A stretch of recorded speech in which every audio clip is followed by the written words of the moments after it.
It's another edition of Time About the Movies, and today we're taking a look at the 4 movies of July 21st, 2006. And a wide range of movies here. We got a new animated feature produced by Steven Spielberg and Robert Zemeckis. We have a movie, the latest one from M. Night Shyamalan, which it's very pretentious. We have a sequel nobody was really asking for, but Kevin Smith said, I think I should go back to what may be popular to begin with.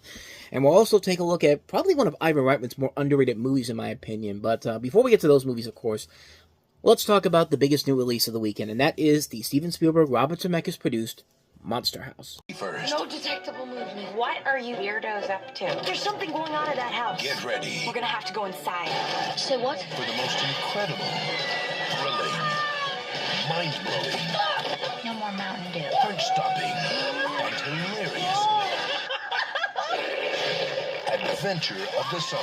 Oh, yeah. From executive producers Robert Zemeckis and Steven Spielberg, Monster House. Did I miss anything interesting? Rated PG, directed by Gil Kennan. Talk about a movie with a really bizarre concept. You have a 13-year-old kid named DJ who is observing his neighbor Nebbercracker, played by Steve Buscemi, on the other side of the street in the suburb that destroys tricycles of children that trespass on his lawn. When DJ's parents travel on the eve of Halloween and their abusive babysitter comes to stay with them, he calls his clumsy best friend Chowder to play basketball, but when the ball falls into Nebbercracker's lawn, the old man has a heart attack, and soon they find out that the house is a monster.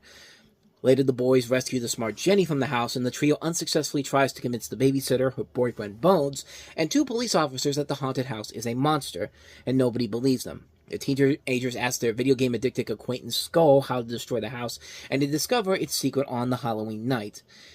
Like I said, stupid concept overall. It's one of those gigantic surprises that came out of nowhere. The plot sounds just as stupid as you would guess. A house that's alive. I mean, yeah, that's not the most incredible concept overall, but that's the power of animation for you. You can take these ridiculous ideas that would sound incredibly stupid in real life and make it work in the world of animation. And sure enough, Monster House makes its stupid premise not only work, but makes sense a lot. This is a really good movie. It does a fantastic job of making a premise as ridiculous as this work as well as it does. The animation overall is pretty impressive. I think it's actually a better performance capturing job than the Polar Express did. And the Polar Express had some good motion capture work for the most part.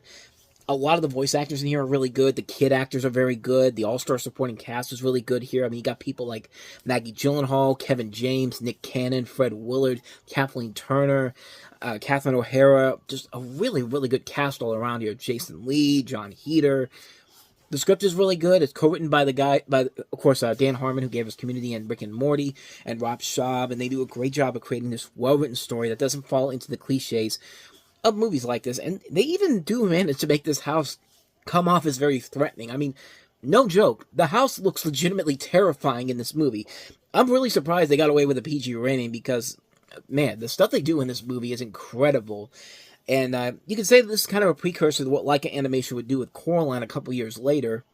I think Coraline did a much better job, but Monster House overall is one of the biggest animation surprises of recent memory. They find a perfect blending of comedy, drama, horror, and action, with some pretty spectacular animation and good direction from Gil Kennan, who, up until Ghostbusters at Frozen Empire, didn't really make a really good movie for a long, long time. I mean, there's a lot of promise with this movie as a director, and then he just kind of faded off into the sunset. He worked on a couple of movies that were okay, stuff like City of Ember, but then he did Ghostbusters Afterlife, wrote the script for that, got a chance to direct Ghostbusters Frozen Empire, which I thought was a good movie overall, even though it definitely wasn't as good as Afterlife, but yeah, it's been a while since he's directed a really, really good movie in general, and I think this is probably overall his best film easily.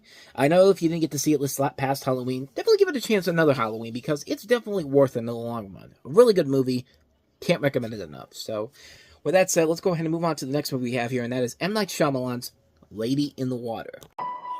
There is a creature. It's not in the closet. It's not under the bed. It's in the backyard. Cleveland, run! What's happening? I thought it was gonna be safe. Something went wrong. I'm sorry, I couldn't protect you. Who's afraid of a big bad wolf? Lady in the Water. Rated PG-13. Starts July 21st. Ladies and gentlemen, welcome to the most pretentious M. Night Shyamalan movie you will ever see. And trust me, that's saying a lot. The film's plot concerns the superintendent of a Philadelphia apartment complex, played by Paul Giamatti, who discovers a young woman in the swimming pool, played by Bryce Dallas Howard. Gradually, he and his neighbors learn that she is a water nymph, or a narf, whose life is in danger from a vicious wolf-like mystical creature called a scrunt, that tries to keep her from returning to her watery blue world. Yeah, this is about as pretentious of a movie as it gets. It was so bad that Disney, who had been supporting M. Night Shyamalan all the way back to Wide Awake in 98, this was originally supposed to be released by Touchstone Pictures, just like his other movies were, but the executives at Disney didn't like the film, they didn't get the movie in general, and Shyamalan got pissed. Like, he thought that Disney no longer valued individualism when Disney was willing to completely fund the film regardless. And, Shyamalan actually rejected the offer and took it over to Warner Brothers, and they thought, the joke's on you, this is going to be a big hit. And now, The Village was not a big hit to begin with, and this definitely was not a big hit either. This is about as, like I said, it's about as pretentious and as self-indulgent as you get, right to the point where M. Night Shyamalan himself casts himself in a big role in this movie. And yet Bob Balaban, who's there to just do nothing but be the pretentious critic, and like all these characters are so bland and so boring and so one-note, and the movie just, it doesn't know what it wants to be. Does it want to be taken seriously? Does it want to be seen as over the top? You can't tell it all, and nothing about this movie is magical, nothing about this movie is amazing, nothing about this movie is incredible.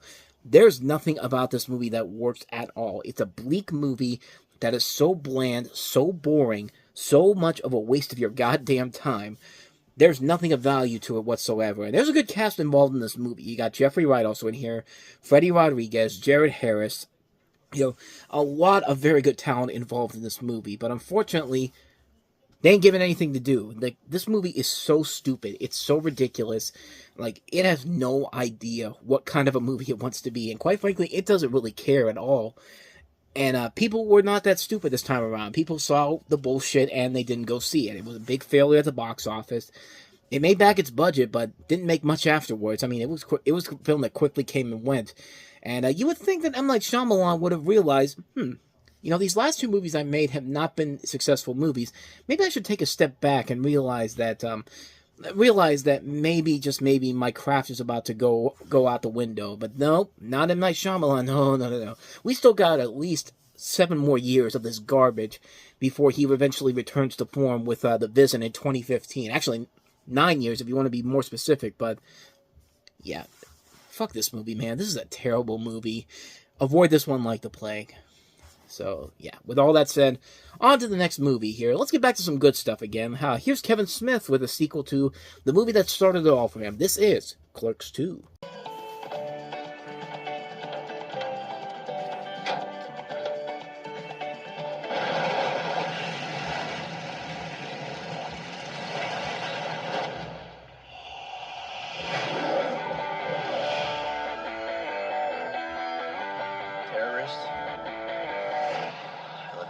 Pot on again, didn't I? Never before. 32 and you're flipping burgers? Is anyone else from our graduating class back there? Have so many. Done so little. Sometimes I wish I did a little more with my life instead of hanging out in front of places. Maybe be an astronaut. Be the first to find a new alien life form and nail it. What? And gone so far.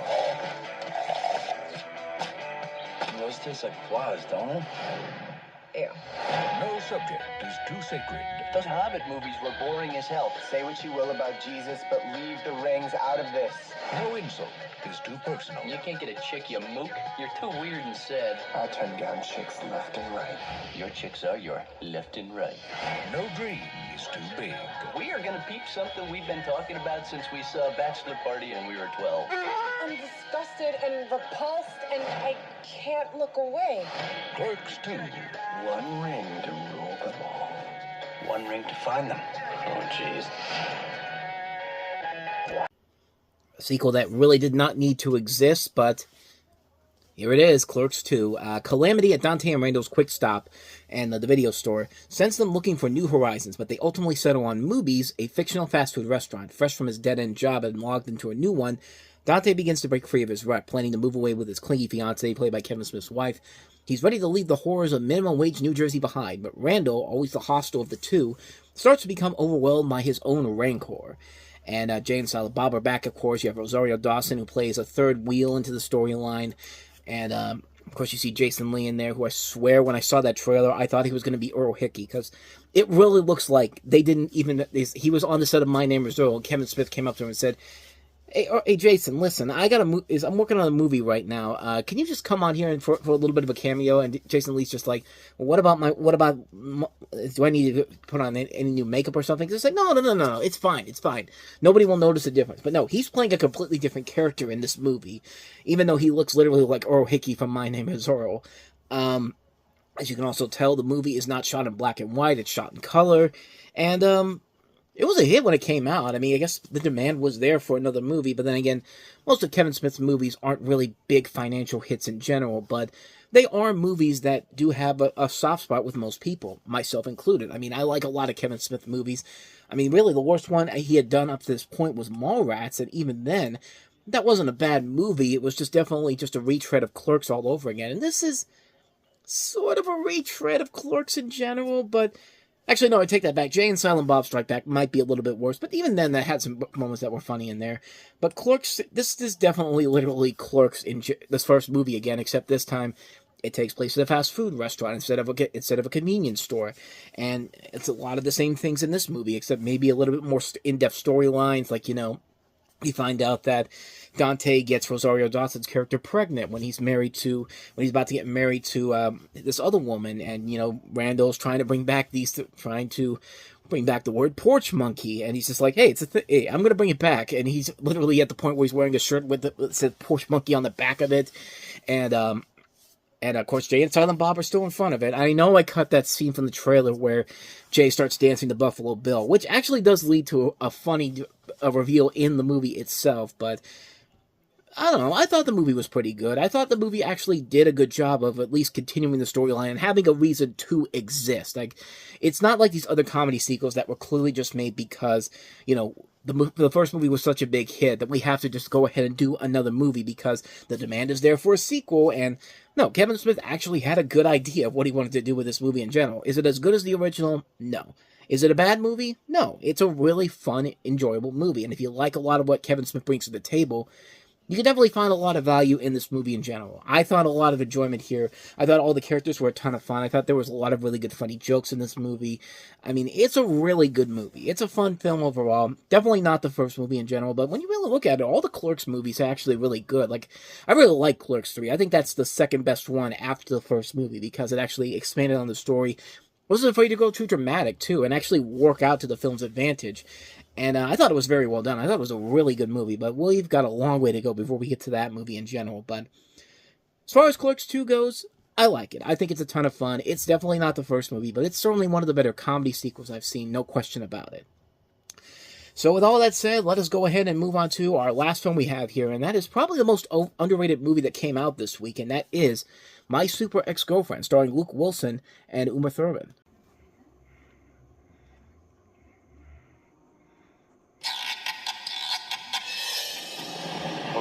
Check that out.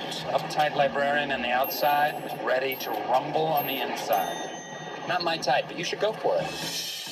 Hi, I know I don't really know you, but you look like a very interesting person, so if possibly sometime I might maybe buy you a cup of... No. Ooh, I must be a little nervous.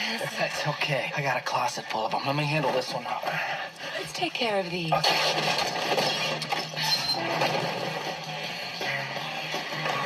Thank you. Different colored roses mean different things. Red ones mean passion or love. But don't worry, I'm not saying that I think you're telling me that you love me. Maybe someday. Or never. No pressure. Dude, what's wrong? My first impression of Jenny was accurate. She seems a little needy, jealous, controlling. The trifecta. Perfect. Sounds like a nutcase. Okay, listen to me. Take her hand in your hand.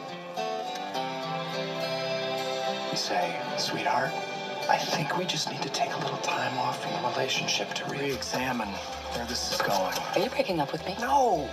You are breaking up with me. You are so gonna regret this. Don't worry about that. They always say that.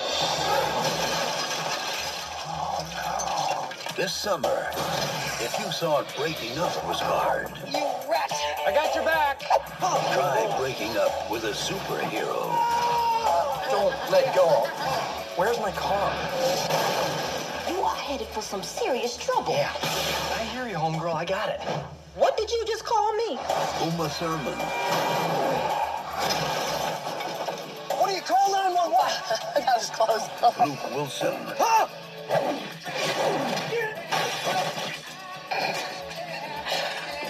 You gotta laugh to keep from crying, right? My super ex-girlfriend. Deep down, I had a feeling that you'd realize your mistake and come back to me. That's why I didn't kill you.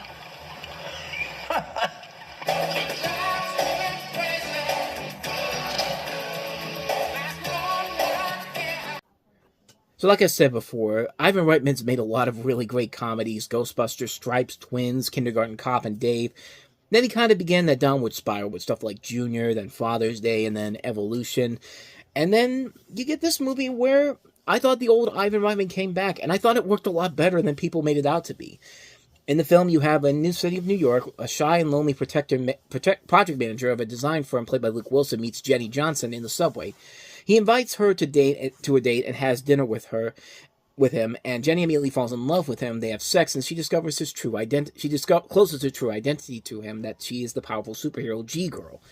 After meeting his co-workers and friend Hannah Lewis, played by Anna Faris, the needy Jenny becomes jealous, controlling, and manipulative, and Matt follows the advice of his best friend, played by Dwight Schrute from The Office, and dumps her, breaking her heart. Jenny turns Matt's life into hell when he has a romance for Hannah. However, the arch-enemy of G-Girl and former high school sweetheart of Jenny, Professor Bedlam, played by Eddie Izzard, proposes Matt to lure Jenny to strip her superpowers. And with this movie, like I said, you start to see the old Ivan Reitman coming back, taking these scripts that have a good plot and a potential for something really funny that shows off more of his talents and making it work. And this movie definitely delivers on that. I thought the plot for this movie worked really well. A great script by the late Don Payne, who wrote a lot of Simpsons stuff. Really great chemistry between Luke Wilson and Uma Thurman. A lot of really good funny setups. A definite indication that Ivan Reitman was putting his directing abilities to good use here, and he had his heart was more involved in this movie. Not everything about this movie works. There are a couple of jokes in here that don't really meld well together. It seems like something with Reitman and Payne thought would be funny, but ends up not being.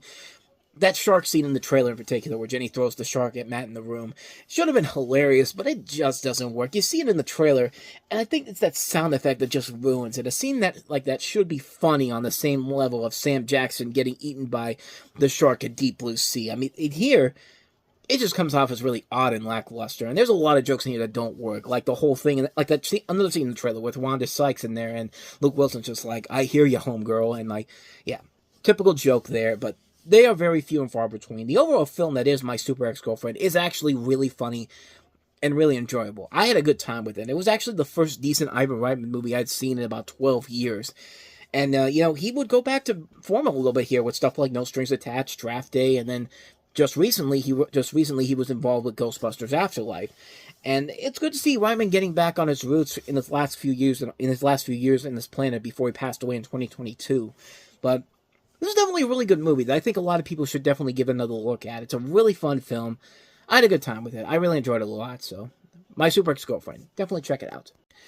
And so with that said, we wrap up another edition of Time About the Movies. The next time we meet, we'll wrap July up with 5 movies, including Michael Mann's feature film adaptation of Miami Vice, starring Jamie Foxx and Colin Farrell, based off of his television show from the 80s, of course.